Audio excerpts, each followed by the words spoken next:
to the TD Podcast. We're your hosts, Tony and Dak, and in today's episode, we are going to be breaking down Week 6 of the NFL season. Before we get into our game recaps, we have our First and 10 segment, which will be headlines, injuries, and a couple of key questions before we get to the week. Dak, you want to kick us off with some headlines from this last week? Jason and Sam Darnold took care of the hot-handed Jags, and that was a pretty decent matchup. Darnold is currently third in the NFL in passing yards, which I've been dogging on Sam Darnold the whole year, and You have it's been. like, well, okay, maybe he is. 49ers lost and lose another key guy that we're going to talk about later on. Colts escaped one at home. Very close game that we will actually break down here in a minute. Joe Flacco almost got it done as he's one team away from having the Infinity Stones of the NFC or AFC North. Chiefs desperately got a win, although I don't necessarily know how. Yeah, they won, but there's some things that happen in there that, let's be honest, it's the NFL and it's the Chiefs. Steelers offense looks kind of explosive. And DK Metcalf is playing really well, and Aaron Rodgers again has himself in an MVP conversation. Um, Worst offense performance in London history. Uh, and the Jets moved to 0-6. Will they ever win a game? Knows. Titans fired Brian Callahan after a 1-5 start. And Jake Moody got it done in the pressured time. What he couldn't do for the San Francisco 49ers, he does for the Chicago Bears last night to defeat the Washington Commanders. The Bears. So that's our headlines. Our injuries is our next section. Fred Warner out for the year. Rip to you and your 49ers defense. I think that's the straw that breaks the camel's back. AR, Yes. Anthony Richardson, he broke an orbital bone in his, face from one of those like workout bands, from what I heard. Yeah. Um, Yeah. I Pretty don't know weird. how that happens, but go crazy, I guess. AR. It's AR. And so he doesn't get traded. But I was hoping that the Raiders might slide into those DMs, but it's a little late for that. Emeka Ibuka has a hamstring injury. Test will be done. And then DJ Moore was in the hospital with a groin injury, but he is now out of the hospital, but on a day to Puka day, I Puka think. Nakua is Oh, also on an injury report that we Puka. don't have here. Yeah, Puka's also hurt. He hurt his ankle, I Also, believe. Um, yeah, it's not good. but it kind of sucks that like the timing of Richardson's injury because if he's on IR now, so he can't be traded this season. Yeah, I think he's out for like 6 to 7 weeks or something, Is it if really not six to longer. Like seven? it's in his face. Like it's. I mean, unless he wears some padding or something on it, it's not like basketball where you can put something there. You're constantly moving your face, and like if you get hit here, it moves and moves Did everything you in your really just let face. the old head do a meme and you not catch it? Yeah, I did. I Uh, did. It's fine. you did catch it, Uh, or yeah, you I let did. it? Oh, okay. I Oh, oh I caught it. I caught it. yeah. Unlike some of your favorite receivers that can't catch. Who? Um, Now into our questions part of first and 10. I have a question that's kind of interesting. Who are your top three favorites for MVP right now? Um, Baker Mayfield is an easy one. I want to say Justin Herbert might still be in there with all these injuries that they've been having. They don't have either tackle. Their running backs now out. Their defense has been losing players. They already didn't have a good pass rush. Um, and then for Baker, he's lost every receiver and from 1 to 4, and then he still wins football games because their defense isn't great Dude, either. his run on 3rd and 18, like, I'm a Niners fan, so it was like, what? That hurts. But, like, that was just insane. Like, that was just insane that he got that done. And then I don't know that I really have a third. It would have been Josh Allen, but he just They stunk it sucked it up against the up last night. Falcons. I'm trying to think if there's any off the top of my head. Lamar Jackson's obviously not there.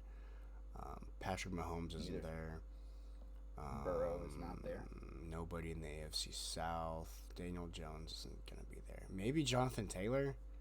I don't know. Throw a little spice in Still there. see it. MVP is just a freaking quarterback award. It's a quarterback award. It's like the Heisman. I'm trying to think. Cowboys, Commanders. My top three, I have Eagles. Baker, Dak, Josh Allen Giants. at 3, with honorable mentions of Justin Herbert, Aaron Rodgers, and I can't even read my handwriting here.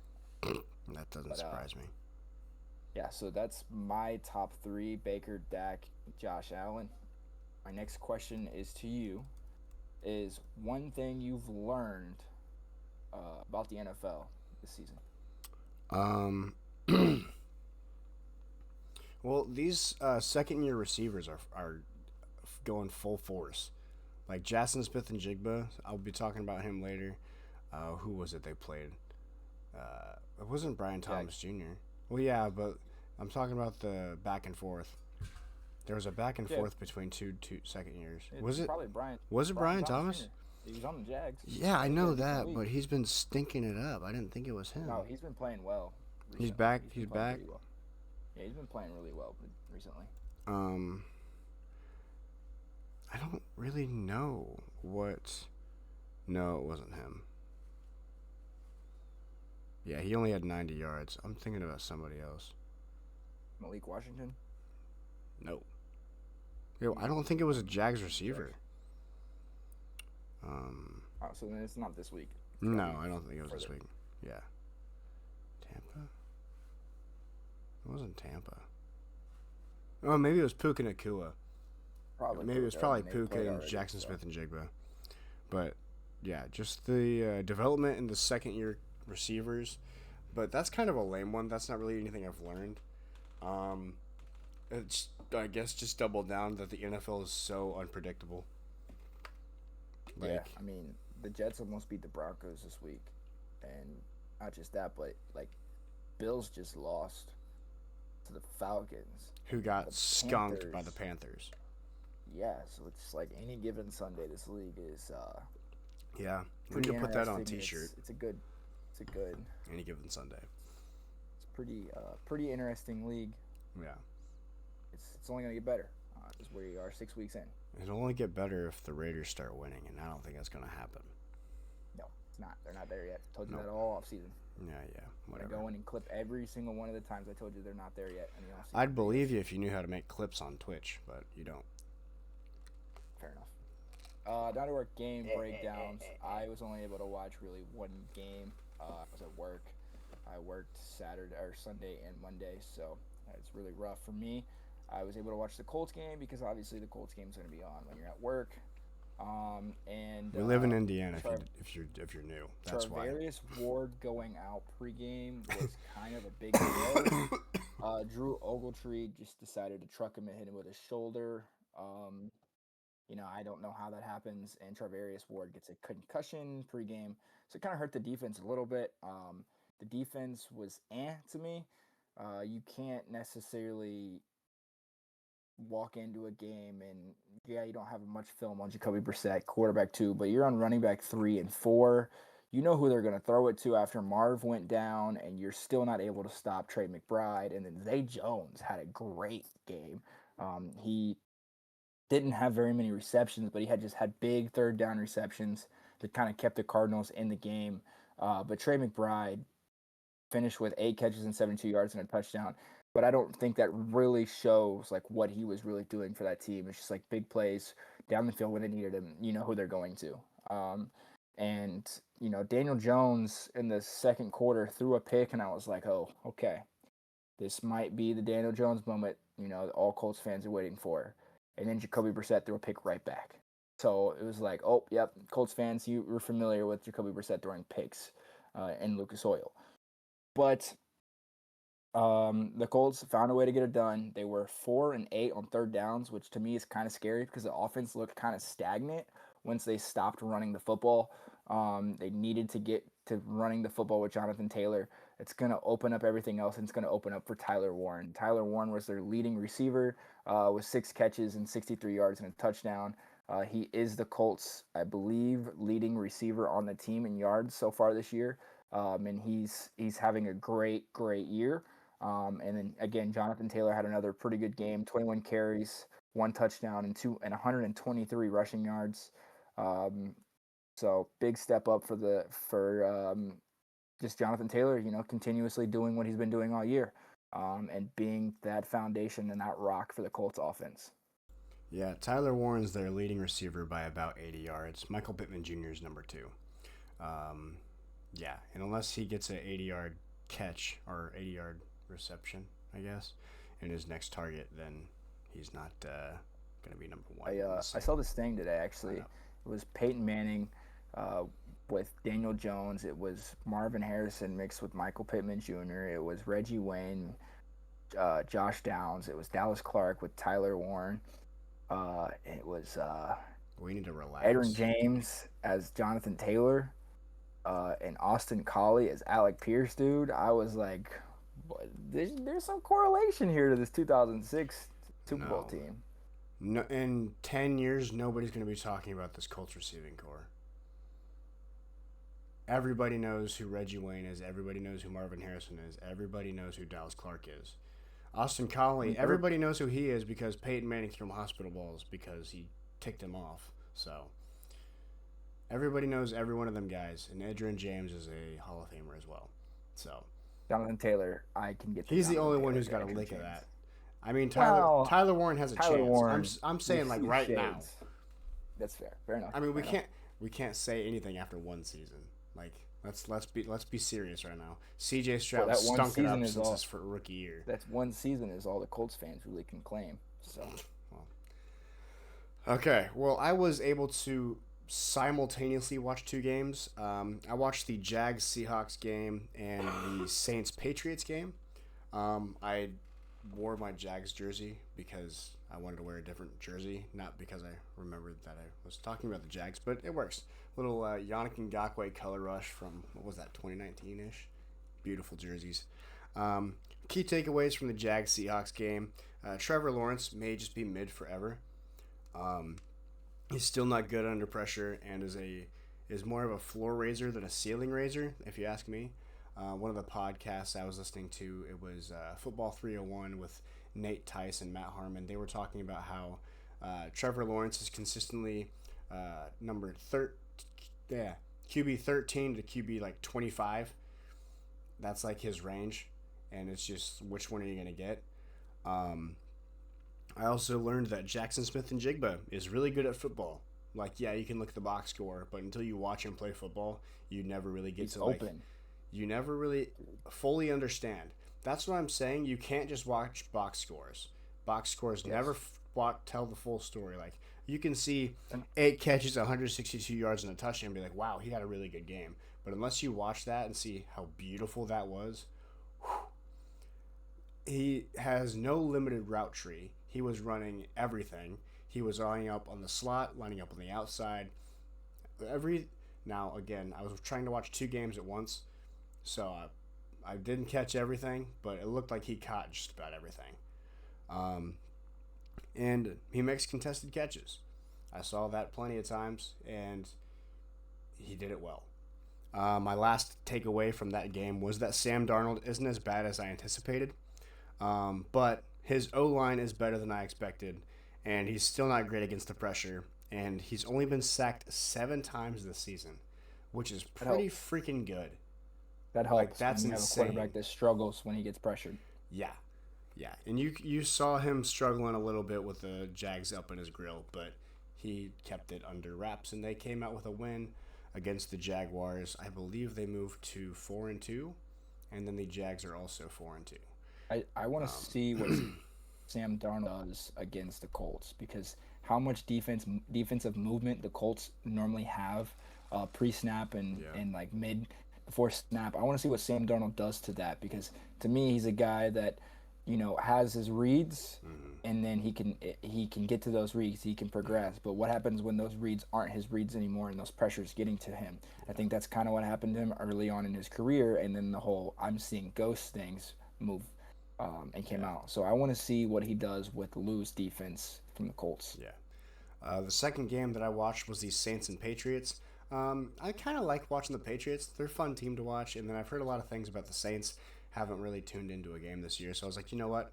Why not hit two birds with one stone? My key takeaway from this game was that Spencer Rattler is an improving quarterback. He doesn't make very many mistakes. He's thrown one interception this season.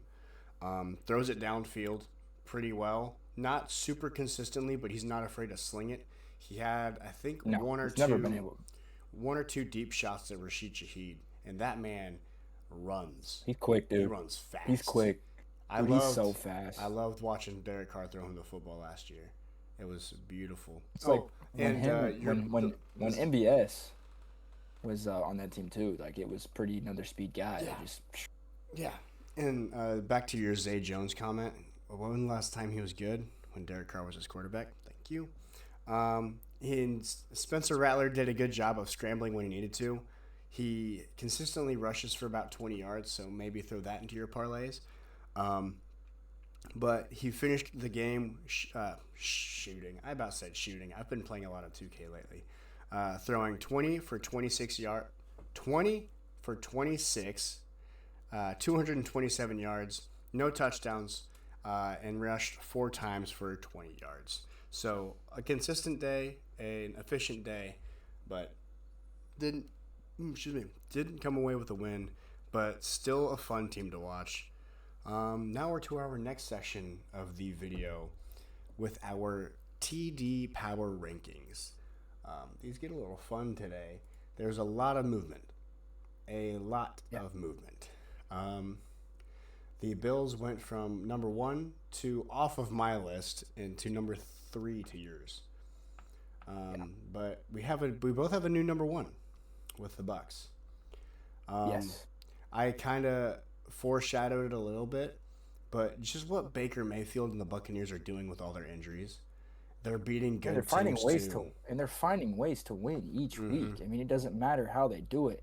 Their defense they're doing it without Levante David.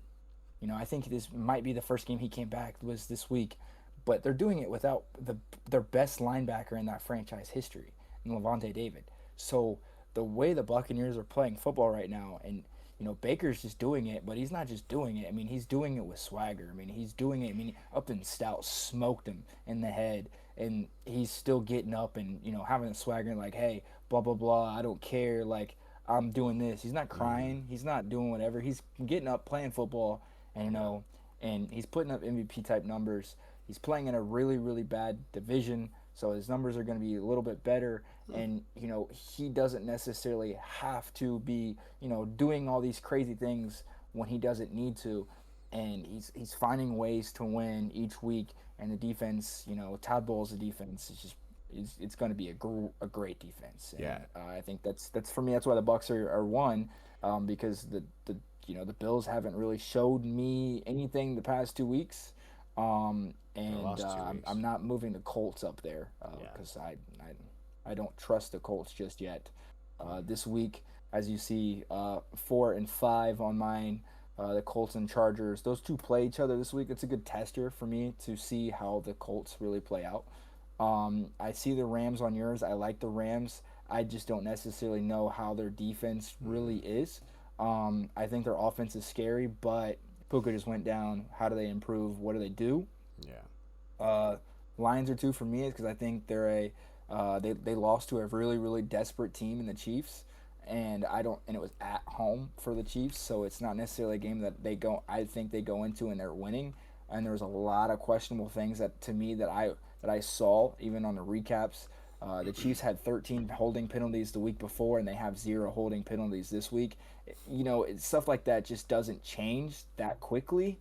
Yeah. And I don't think they were going to win this game no matter what, even the mistakes that they were making. And again, you're coming into a desperate team that's 2-3.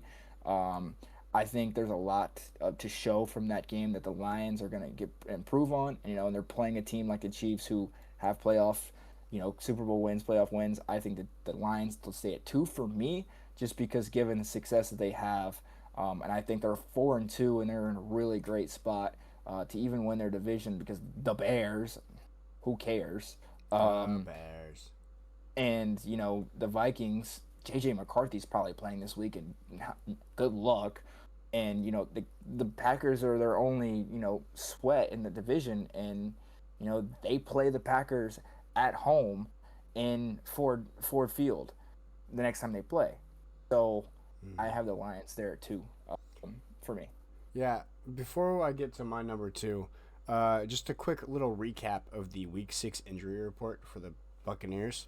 Mike Evans out, Chris Godwin out, Bucky Irving out, Zion McCollum out, Benjamin Morrison out, Josh Williams out, Christian Izien questionable. He's the safety. Teddy Bridgewater limited, Levante David limited, Jamel Dean full, and Tristan Wirfs full. So they're missing, what was that, 6 starters? Something And like that. still Yeah. won. And then they ended up losing Emeka Ibuka during the game too. And then he said, you know what, I'll throw a touchdown to Tez Johnson, who weighs 145 pounds. Crazy. Yeah, Crazy. Tez Johnson. I don't know if you saw. They were chanting MVP, and that they were Yeah, talking about him. I saw that. That's So funny. I'm sorry, Tez Johnson, but they're not talking about you. They're talking Yeah. about the Bake Show. Yeah. My number two is the Colts. We've kind of been on the Colts train for a little while. Similar to you, I don't know if I can put them in number one yet. Um, they just they haven't beaten a team that I really care about. You know, like the Yes. Broncos haven't been who we expected them to be. They No. snuck by the Cardinals, but a win's a win. I don't really care how you I do mean, if it. we're talking about the Broncos real quick, Bo Nix is 50% on the year on intermediate throws. Like, he's not completing very good passes. He's like quarterback 26 on completion percentage, just like downfield, and just like what he's doing. It's just like he's looking terrible. Tua Tagovailoa is ranked higher than Bo Nix right now, Yeah. and like the Broncos aren't the Broncos. Yeah. Some of the analysts that I watched, similar, like the same podcast, Football 301, they were talking about how Bo Nix looks like he's handicapped, like they're holding his hand a little bit, like they don't trust him. So I wonder if they're just still letting him like ease into it. It is only year two. I'm a big proponent, a big fan, a big, I don't know. I have a big opinion on sending quarterbacks in too deep and expecting the world from them. I don't think that's smart. I don't care how You're long in a Bo league Nix that can't played do that in anymore. college. I mean, but look at Bryce Young. Bryce Young can't figure it out. you can when you got one of the Um, best defenses in the league. Bryce Young like doesn't have that. C.J. Stroud Drake, didn't have that. Now he doesn't Drake, have an line. oh, Drake May. Drake May's doing decently over there, and the Patriots. I mean, year two, and he's making crazy throws, but I don't necessarily think he's spectacular. I mean, he's not throwing touchdowns, but he's putting them in places to succeed. But I just don't think that it's. I think the league needs to reel it back in a little bit, right? If you put a candle on a pile of dog crap, it doesn't make it a birthday cake, right? no, Just because you put a starting quarterback or a rookie quarterback on a pile of dog crap of a roster I mean, doesn't look at make Cam it Ward. successful. Look at Cam Ward, right? So now to the Colts, they just keep winning. You can't fault the team for beating the teams that are against them. It's just Yes, when you have the strength of schedule and their strength of schedule isn't very strong, right now. I can't have them too high. Now they're above the Seahawks because they're winning consistently. They're winning in different ways. Um, their defense is still fun. Now I also haven't really watched any Seahawks games, but the point differential between the Colts and the Seahawks is much different, thanks to the Raiders. So, but And the Dolphins. and the Dolphins, yeah, exactly. I wouldn't expect the. I wouldn't be surprised if the Seahawks rise or fall or just stay where they are. Um, and then the Rams. The Rams are interesting. I didn't watch the game, but I heard that Matt Stafford had a bit of a stinker of a game, but they snuck by anyways. And darn good well, I don't really love the Rams. How they have their offense built. I don't like that it's built on Devontae Adams. I like Devontae Adams, don't get me mistaken. I just don't like that he's old. I don't like that Matt Stafford's old. I don't like that Jimmy Garoppolo's their backup. They're one hurt. That's personal issue. They're one injury away from a lot of problems.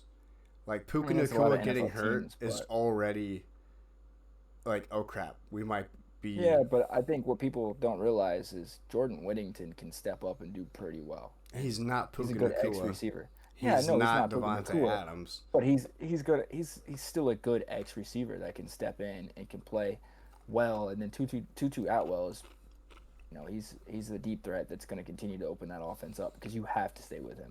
Right. But all that being said, it's still not Puka Nacua. This isn't Moneyball, right? You can't put two players who score the same amount of points in Puka Nacua's spot. It's not fantasy football. It's not. That's not how the NFL works. Puka Nacua is Puka Nacua, right? I might need to watch a Rams game so I can actually see it. Same with Jackson Smith, but I have heard nothing but absolute this dude's basically offensive player of the year. And based on the box score, I hate watching the box score. I can't really disagree. Fair enough. I have the Packers at 6 on mine. I haven't necessarily talked about them, but I think they're still a winning team. And they found a way to win this weekend. It wasn't great, but I think they're still a top-heavy team that will be in the playoffs and will probably, come division series will be a team to be reckoned with. And it's hard for me to give up on the Packers. Yeah. For the Jags and the Chargers, the Jags, I think it's hard for them because they just lost to the Seahawks, but Devin Lloyd wasn't playing. Devin Lloyd has been phenomenal this season. Before last week, he was the best coverage player, according to PFF, in the league, if I'm not mistaken. He also led the league in interceptions with 4. He's just been everywhere, and he's been a real threat. I don't know what his role is on that defense. I don't know if he's the one making the play calls or not, but maybe that's why they lost. Without him, without the general in the linebacking core, maybe that they just couldn't get in the right spot. Maybe they just needed the playmaker. But then the Chargers, it's kind of what I mentioned earlier, similar to the Bucs, just not to the same degree. They're still winning football games with all the injuries, right? Both their tackles are out. Omarion Hampton's out. Quentin Johnston was just out. Khalil Mack's out. All these different players are hurt, but they're still winning football games. I don't remember who they played, but you can't fault them for who they play as long as they win. Yeah, they got by the seam of their pants, but again, I'm not going to fault them for who they beat. It's the NFL. Or how they beat. Look what's happening to the Bills. Any given Sunday. It's football games. Yeah, that's the beauty of the NFL. It's any given Sunday. Nothing's free. As we learn in our bets, nothing is free. Yes. So 2-minute warning. 2-minute warning. You got anything? This week? So our 2-minute warning segment, for those of you that are new, is our hot takes. We get 2 minutes each for hot takes from the week, etc. I don't at the moment, so I'm gonna let you go. You got 2 minutes starting now. I gotcha. All right. I'm not going to use all the 2 minutes, but what I will say is Mike McDaniel will be getting fired in the next 2 to 3 weeks. It's just happening. What Tua just said, what's going on there, some type of changes will be made because you can't come out and say that. Changes will be made. Player-only meetings will be happening, but I guarantee you it's mandatory, and there will be changes in that locker room. However, I don't know if there's changes going on in the Eagles. I don't know what's going on there. A.J. Brown will be a New England Patriot before the season is over. That's not gonna happen. That will happen. My other one that I was literally just had in my head that I don't remember. I don't remember what else I was going to say. Bills are not the team we thought they were. They're not. They're just not the team we all thought they were. The Patriots are winning that division right now. The Patriots will be a playoff team. And I think that's it for me. I had something else, and I can't really remember. It was kind of a really really big hot take, and I don't remember what it was. So for I sure. don't have one that necessarily sits with the current NFL, but I've got a fun one. So I have a habit of watching Derek Carr and John Gruden talk about football, right? I have a sneaking suspicion that John Gruden's going to be back in a head coach position by the end of by the end of Yeah, next he's offseason. going to Penn State. No, no, no, no, no. NFL. Nah, he's going to Penn State. I think John Drew Aller Gruden will stay. could be a NFL head coach again, and if he does, I wouldn't be surprised if Derek Carr was on that roster or a part of that coaching Coaching staff in staff. some way, shape, or form. Coaching staff. Yeah, Probably an offensive assistant. Move his way yeah. up to maybe the quarterback's coach. I wouldn't be surprised by that at all. Maybe that's just me. I'm trying to think if there's any fun ones for me. Not necessarily fun ones, but I'm just doubling down on the Jags still have a pretty darn good chance of winning the AFC South. That's something I've been saying since week Yeah, two. So double down on that yeah. one. That's realistic. That's realistic. Yeah. All that being said, that wraps up our recaps episode for the week. Hope you guys enjoyed. Don't forget to like, subscribe, comment. Let us know what you think down below. If we had some good Give us some takes, questions. questions. What do you think about your team? Is your team suck? Is your team good? What are some hot takes that you guys got? You know, all that fun stuff. Don't forget to follow us on all the things down below. TikTok, Twitter, YouTube, Instagram. If you don't know, so we stream these videos and then we post them to YouTube. If you ever wanted to watch them early, don't do that because that's no fun. Um, but it's always live on Twitch, and then you can go watch them on YouTube. Same tag, whatever the heck. But yeah, we got 2 more episodes coming out this week of bets and waiver wire Wednesday. So obviously waiver wires comes out on Wednesday, and our bets drops Thursday along with Thursday night football. All that being said, hope you guys enjoyed, and we will see you guys in the next video. Peace.